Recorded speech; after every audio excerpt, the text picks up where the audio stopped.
Good afternoon. I am Vicki Migoya, the Public Affairs Officer for FBI Denver. We are here today to provide another update about the ongoing investigation into the attacks Sunday on the Pearl Street Mall in Boulder. We're going to have 4 speakers today. I'm going to give you their names and I'm going to spell them. So first you will hear from Acting U.S. Attorney J. Bishop Gruel for the District of Colorado. That is the initial J period, first name Bishop, B as in boy, I-S-H-O-P, Gruel, G-R-E-W-E-L-L. Our second speaker will be 20th Judicial District Attorney Michael Doherty. That is Michael, the common spelling, and Doherty is D as in dog, O-U-G-H-E-R-T-Y. Next, you will hear from FBI Denver Special Agent in Charge, Mark McCulloch. That is Mark, the common spelling with the K, and McCulloch, M as in Mary, I-C-H-A-L-E-K. The final speaker today will be Boulder Police Chief Stephen Redfern. That is S-T-E-P-H-E-N, and Redfern is R-E-D-F-E-A-R-N. We will take a few questions at the end, and now I'm going to turn the podium over to Mr. Gruel. Thank you. Thank you, Ms. McGuire. I'm Bishop Gruel, the Acting U.S. Attorney for the District of Colorado.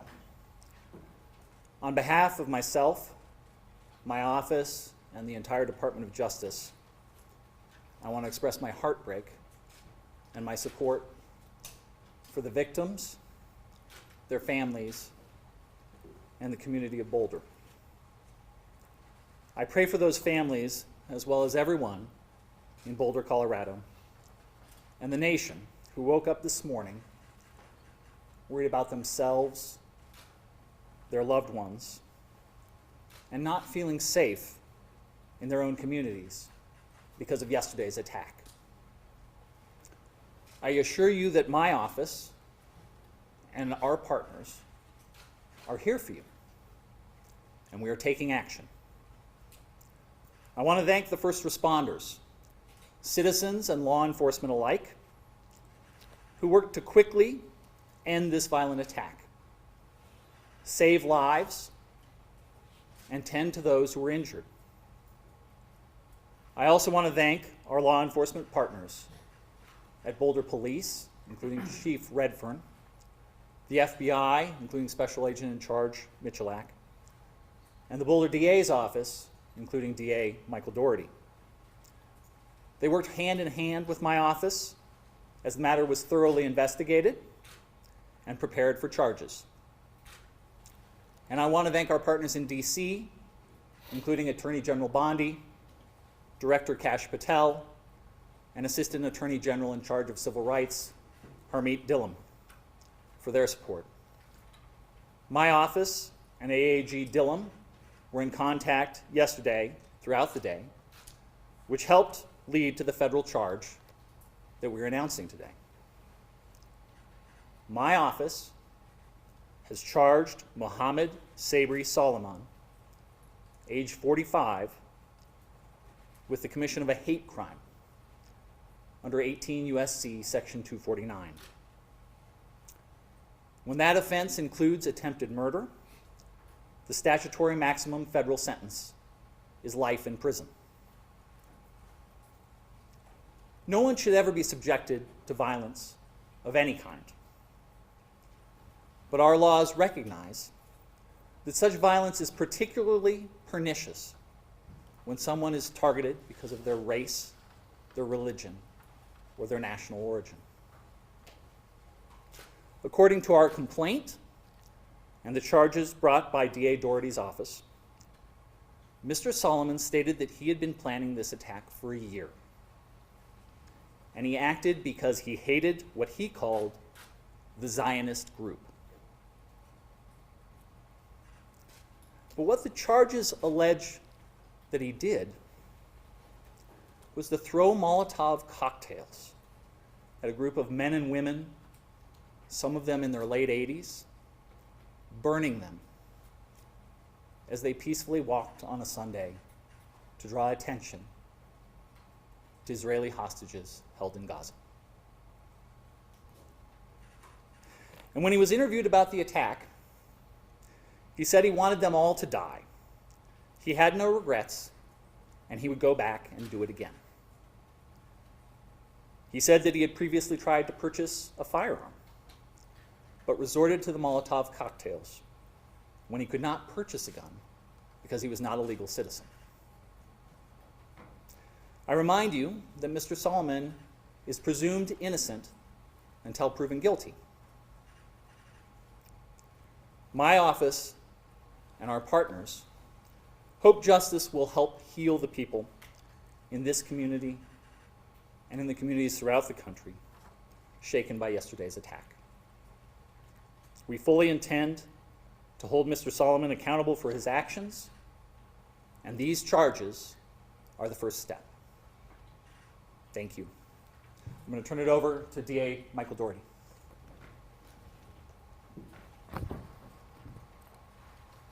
Good afternoon. I'm Michael Doherty. I'm the District Attorney for Boulder County. I appreciate the members of the media who are here today so we can help provide this update to a grieving and traumatized community. What you see here today is us standing shoulder to shoulder, ensuring that justice is done in response to this tragic and terrible attack. We stand united in denouncing hate, terror, and violence in this community. We're united in condemning acts of anti-Semitism, hate, and violence, and we're also united in a strong response to this horrific attack. I stand with this community and the people of the state of Colorado against hate and terror. And we are united in our commitment, both at the federal level and the state level, in pursuing and securing justice for the victims of this mass attack and for the communities that we serve. Boulder is a beautiful and special place, but we're not immune from mass violence or hate crimes, including violent acts of anti-Semitism that impact far too many communities across this country. And yesterday afternoon, on a beautiful day here in Colorado, a number of people participated in a peaceful walk and gathering on Pearl Street here in Boulder. It is a place where a lot of people gather every day. And the ones who joined in this peaceful gathering are now the victims of a senseless, unjustified, and horrific mass attack. And to all the victims, their loved ones, and to this community, I promise you that each one of us up here today will work tirelessly to ensure that justice is done and the defendant is held fully accountable.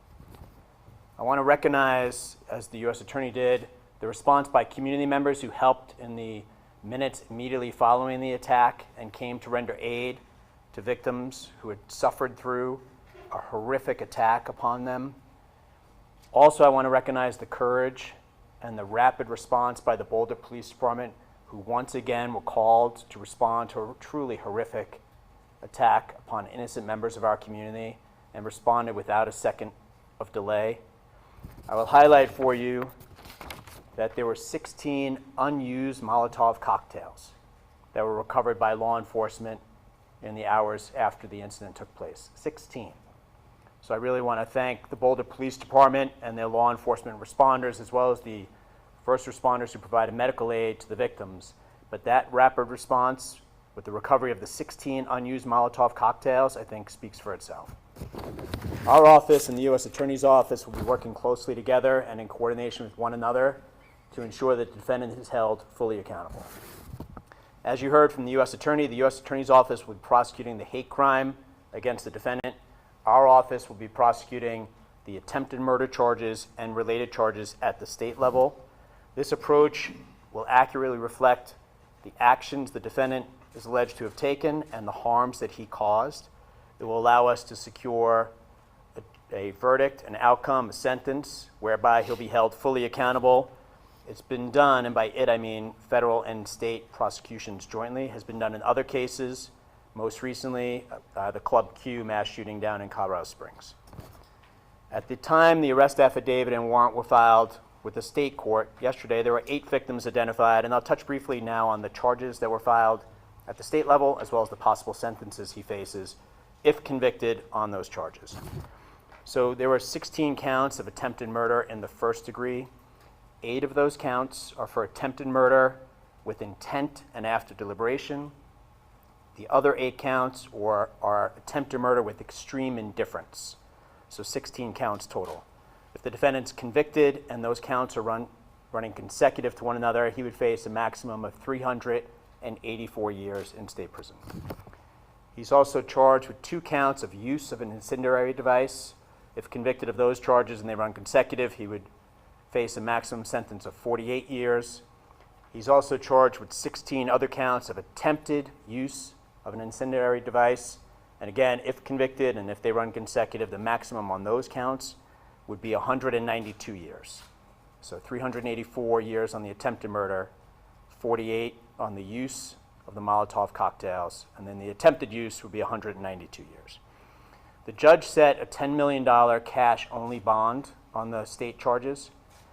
As you are aware, he's going to be going before the judge this afternoon at the jail. I believe that is scheduled for 3:30, but I rely on the sheriff's office to communicate with members of the media of the exact time. Thanks to the investigation by federal, state, and local partners, and I just want to highlight for you, this is a horrific attack. But as district attorney, when I walk into this building and I see the FBI, Boulder PD, and all the law enforcement partners working, it's the exact response I hope to see. The teamwork they demonstrate, the work they put into it. If you were downstairs right now, you'd see incredible law enforcement officers and investigators working calmly, professionally, and tirelessly to ensure we get all the information we need to get the right outcome in the criminal cases that the U.S. Attorney's Office and my office will prosecute. Through their work, we've now identified 4 additional victims, so there's now a total of 12 victims. And as you'll hear from the FBI special agent in charge, we're going to continue to encourage victims and witnesses to come forward and contact law enforcement. But we now have 12 victims, and on the later this week, we'll be filing formal charges against him. That's our normal process. So the filing of formal charges by the district attorney's office will reflect 12 victims, and if more come forward, additional victims as well. On my final note, what I want to stress is this community has experienced too many tragedies: fires, floods, and mass attacks. But each time I've seen this great community respond with strength, resilience, and support for one another. I trust and hope that that will happen again now. That for the many members of the community who've come forward before to help one another, to support one another, to comfort one another, that will happen again today and in the weeks, months going forward. That once again our community will rally to restore peace and to bring support and comfort one another during this dark hour. As your district attorney, I want to remind the members of the media and the community that the defendant's innocent unless and until proven guilty, and the charges are merely allegations. I'm going to turn it over to the special agent in charge of the FBI, and then we're happy to take questions after each one of us is done. Thank you. Good afternoon. I'm Mark McCulloch, Special Agent in charge of the FBI's Denver field office, and want to provide a quick investigative update. The FBI has been here on the scene in Boulder for the past 24 hours, and we stand shoulder to shoulder with the Boulder Police Department and our partners. Their heroic and swift actions clearly saved lives. As mentioned, there were 16 unused Molotov cocktails within arm's reach of the subject at the time of his arrest. So there is no question that the first responders saved lives and prevented further victims from being injured. And I think the fact that we have both federal and state charges within 24 hours of this attack is a testament to the strength of the partnerships, the professionalism of the investigators, and our commitment to the community and to each other to pursue justice. We continue to support the victims, their families, and the greater community with personnel and resources. Our hearts go out to the victims, and we want you to know that we are committed to being here for you. Since 2 o'clock yesterday, more than 30 special agents, intelligence experts, and professional staff have deployed to provide forensic, investigative, and crisis management support, as well as additional resources are being surged from other field offices and at our headquarters in Washington, D.C., and they're on the way. While at this time it appears the perpetrator acted alone, we do continue to investigate all possibilities and pursue all investigative leads. If we uncover evidence that others knew of this attack, or supported the subject in this attack, rest assured that we will aggressively move to hold them accountable to the fullest extent of the law. Since the investigation began 24 hours ago, the FBI has conducted 44 witness interviews. We've executed search warrants on vehicles, property, and digital devices. We've deployed our full evidence response team both to Boulder at the main crime scene and the execution of a search warrant at a residence tied to the subject in Colorado Springs. Members of the ERT worked through the night to gather all evidence so that the Pearl Street could swiftly be reopened this morning. We've deployed victim specialists to hospitals and assigned one to each and every victim that's been identified to date. We've set up a digital media tip line. We've deployed a mobile command post for information sharing and evidence control, and we continue to canvass for witnesses, additional victims, and camera footage. We ask that you call us at 1-800-CALL-FBI if you have any information about the events that transpired yesterday. If you saw something, if you heard something, if you have information, our investigators want to hear from you. If you have multimedia evidence, whether that is photos, social media posts, or videos related to the attack, please visit the site that we've established, and you can provide your information at fbi.gov/Boulder attack. We at the FBI are not tracking any credible threats to the Boulder community at this time. However, if you see something suspicious, we urge you to call 911. The FBI takes seriously its mission to protect the American people of the United States, both nationally as well as here and in Boulder. Hate-fueled acts of violence have no place in our community, and we will use every tool and resource available to hold those who commit such acts fully accountable. And I'll turn it over to Chief Redfern.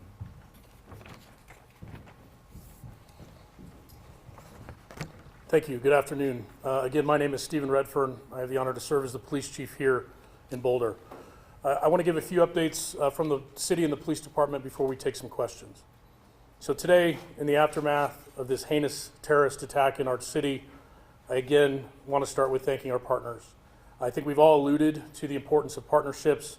I can tell you, as I was rushing to the scene yesterday, one of the first or second calls I made was to the special agent in charge, because no matter what this ended up being, I knew we would need help.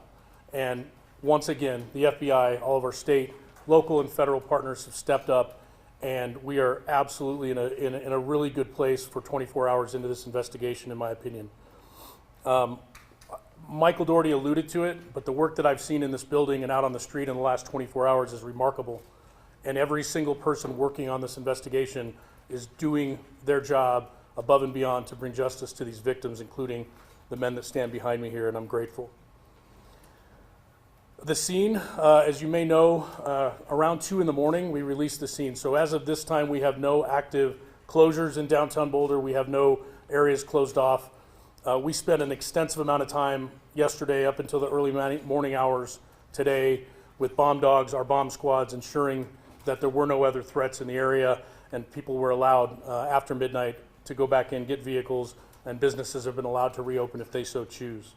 I can tell you this morning I walked down Pearl Street with members of my team. I interacted with a lot of business owners, community out there, and the way I felt leaving there was I was heartened. I was heartened by the resilience of our community, the positive attitude that people had, the understanding of the inconvenience of yesterday with businesses having to close, and really I walked out of that thinking, we're going to be okay. Once again, as a community, we're going to recover after coming together.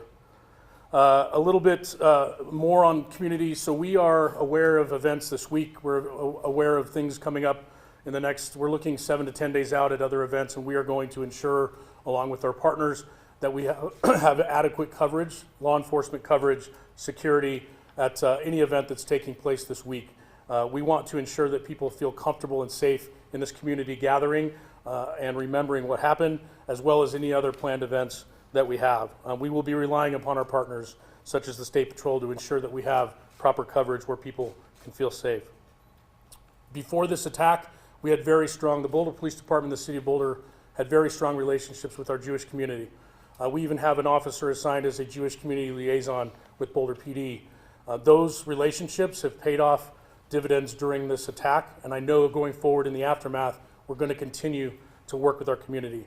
I've been in contact via phone, email, and text throughout the day and last night with members of our Jewish community. Myself and the district attorney will be leaving shortly to have a meeting with community leaders from our Jewish community as well. The message there, the bottom line message, is we want everyone to feel safe. We will not condone these types of attacks and acts in our community. I will reiterate what was prior said. It is never an inconvenience for someone to call the police if they feel uncomfortable about a situation, if they see something odd, if they see a person acting in a suspicious manner. Let us come out and let us determine if there is some validity to people's suspicions. That's why we are here. So please call us if you see something. Literally, the old see something, say something adage applies here. Please call us if there's anything that's making you feel uncomfortable in the community. And lastly, I just want to say again, we have been contacted, the city and the police department from all over the world with outpouring of support, messages of support, and I want to thank you. It matters, it makes a difference going forward. So I appreciate all of that. With that, I'm going to turn it back over to our public information officers for some questions. All right, I will try to call on people for questions, and I will repeat the question, hopefully, so everybody can hear it, and then turn it over to our experts for answers. Yeah, Tony. Chief, or anybody up there, do we have any new video showing how he walked into these 16, 18, 19 Molotov cocktails? That's not a one-walk trip. Anything you've been able to discover to show how they got there? So the question is, do we have any new video evidence about how he entered the area with the Molotov cocktails he had? I'm behind you. Thank you for the question. We are, as I speak, we have teams of detectives partnered with FBI on Pearl Street, going business to business, door to door. That we're piecing together a timeline using video, license plate readers, all of those things, relying heavily on our federal partners. As of right now, I have not been made aware that we actually have video of him carrying anything into that area. Obviously, we're looking at that, and if someone were to have that video, please contact the 1-800 number that the special agent in charge mentioned, or you can contact us as well at BPD. There's a high likelihood it's out there, and I don't know the existence of it yet. Yeah, Dave. Yes, can you tell us any updates on the 8 original victims, and then any more information on the 4 people that you've identified as well? The question is if we can provide additional information about the 8 victims that we previously mentioned and the new 4 that came up today. Thank you. Regarding the victims, prior to this press conference, I received an update that we still have 2 victims in the hospital. I believe those are the 2 that were flown to University Hospital in Aurora. I believe the victims, the additional victims that we learned of today, the reason we didn't know about them until today was their injuries. Thankfully, were more minor in nature. They've come forward to be interviewed and things, and then we realized that they did have injuries. So we're counting everyone who received any sort of injury in this attack in that number. So as far as I'm aware right now, 2 people still in the hospital, and again, our thoughts are with them as they recover. Yeah, right here. Hi.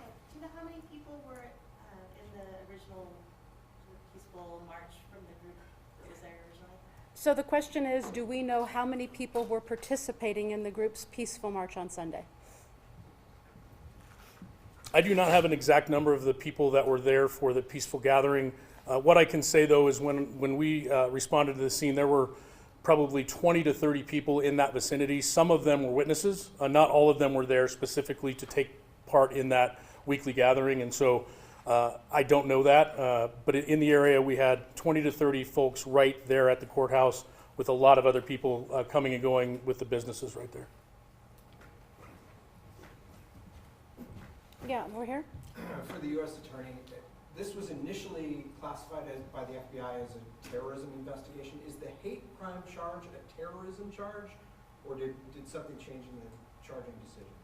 So the question is for the U.S. Attorney's Office about the fact that yesterday terrorism was mentioned and we see a hate crime charge today, and can we explain that? Cool. Yeah, so we've moved swiftly to charge quickly just to send the message to the community that no acts of anti-Semitism are going to be tolerated and there are severe consequences. Just because there's only one charge that has been made so far doesn't mean that we're not considering other charges that could come in the future. Yes. Can we get some clarity, Chief? We're hearing UC Health says they have 3 victims there. Is it 3 or 2? question is about victims at UC Health. I don't have that clarity that you're asking for regarding the number. We've been told 2. It's possible it's 3. We may be not having updates on if people have been released. We can absolutely follow up with that number. We can firm it up after this and put that out. In the back with the hat. Was there any prior knowledge of Solomon as a potential threat before yesterday? So the question is, was there any prior knowledge that the perpetrator was a threat?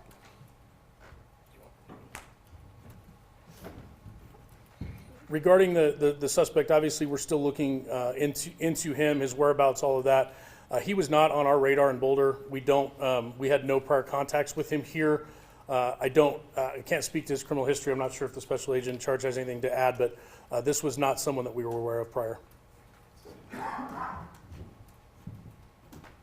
Yes. Mr. Solomon has a wife, multiple children back in his home in Colorado Springs.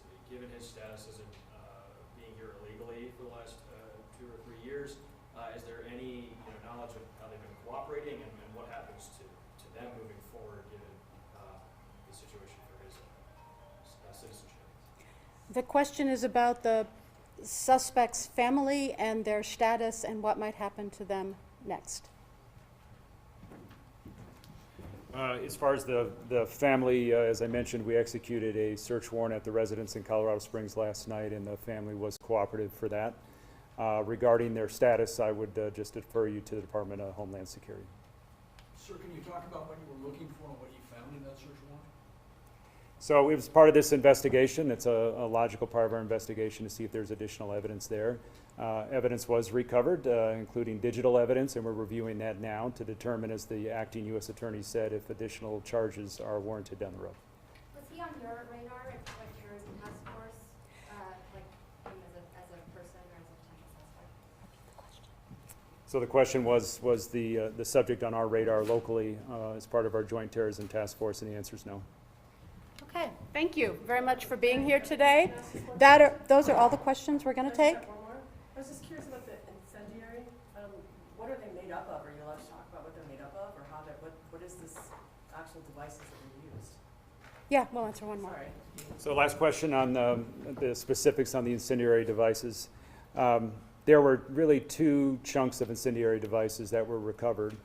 We've referred to Molotov cocktails, which are like glass jars with material in them that are combustible, flammable, like gasoline, and then a rag that's used with a fire to ignite them and throw them. In addition to that, it appeared he had a backpack for like a weed killer, but that contained flammable liquid in it as well. How many were used? All right, so later this afternoon, I can tell you that the U.S. Attorney's Office will have a brief news release that will be made public. We don't anticipate another large media briefing at any time in the future, but the prosecutor's offices, both the district attorney as well as the U.S. Attorney's Office, will have updates for the media as their cases proceed. And now at this time, our principals here do have another meeting to attend, as they referred to. So thank you very much for coming today.